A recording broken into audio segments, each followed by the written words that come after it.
Hey, good morning. I'm Trevor from SmashweRx.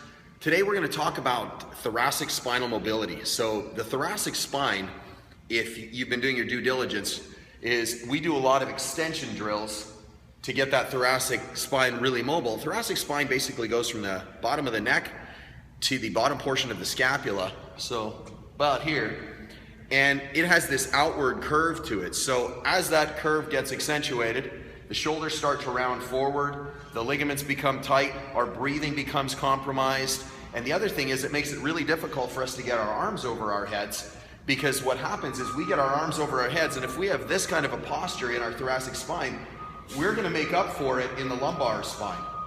Now the problem is we're feeding slack into the system in an area that's not designed that, so when we have an axial load, which is from the top down, a load down the length of the spine, and our architecture is designed to hold that position, and then we compromise that architecture and we put a fault in there by altering our movement and hyperextending the hips, we make our system really, really unstable. Now we're going to probably find a way to lift the weight and get it over our heads, except the dilemma is we're doing it at a huge risk. So today I'm going to go over some thoracic spine mobility drills, and we're going to add some rotation into the drills, which is going to radically change how your spine works. See, the thoracic spine has wedge-shaped bones. So the spinal bones, they're fatter in the back, and the vertebral bodies are fatter in the back and more narrow at the front. So that already lends itself to not being able to extend as much as we'd like to.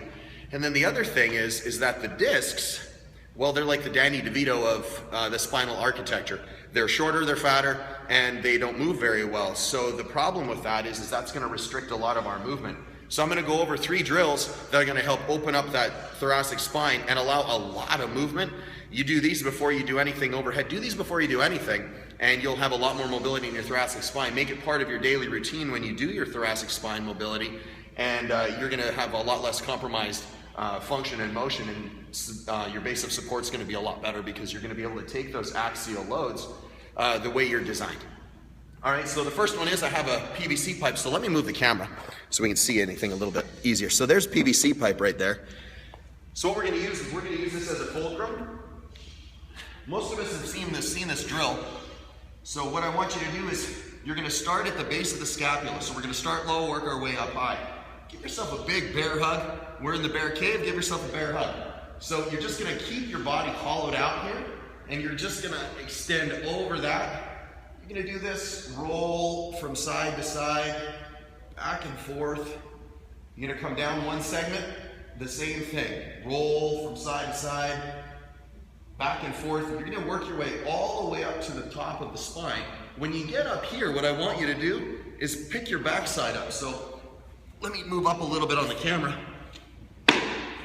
So what happens is, because the spine has that curve on it, what I want you to do is when you get to this point, pick your backside up, and then go ahead and touch the base of your skull, drop back down, but keep hollowed out.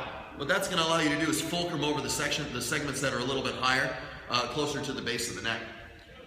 If you really want to make it hard, and you really want to get a lot of mobility, do this.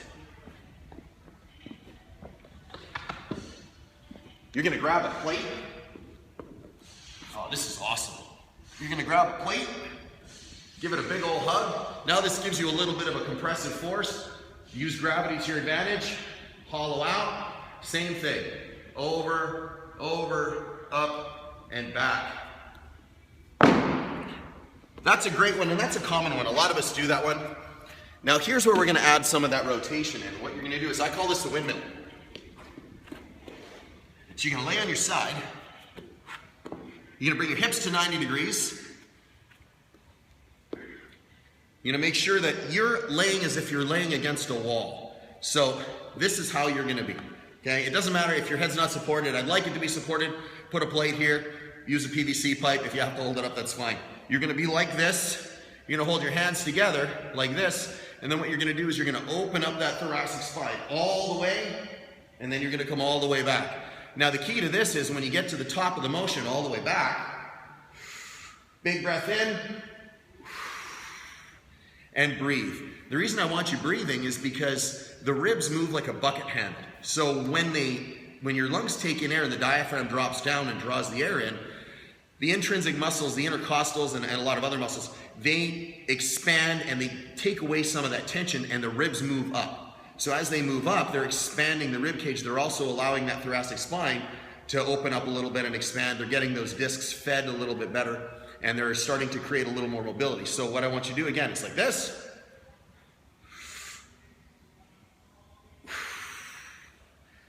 Really, really great drill. The other one is, you're gonna get like this, on all fours like this.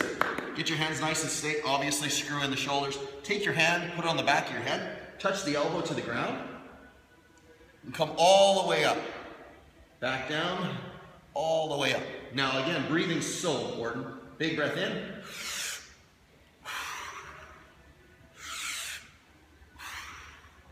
You're gonna do that on both sides, 15 times on each side.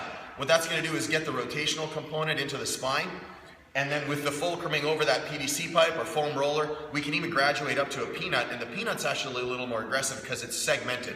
And I'll walk you through that in another video. But if you do those 3 things, it's gonna open up that thoracic spine, you're gonna feel a lot better, you're gonna breathe a lot better, you're gonna be ready for all your lifts. All right, I'm Trevor from SmashweRx. I'll talk to you tomorrow.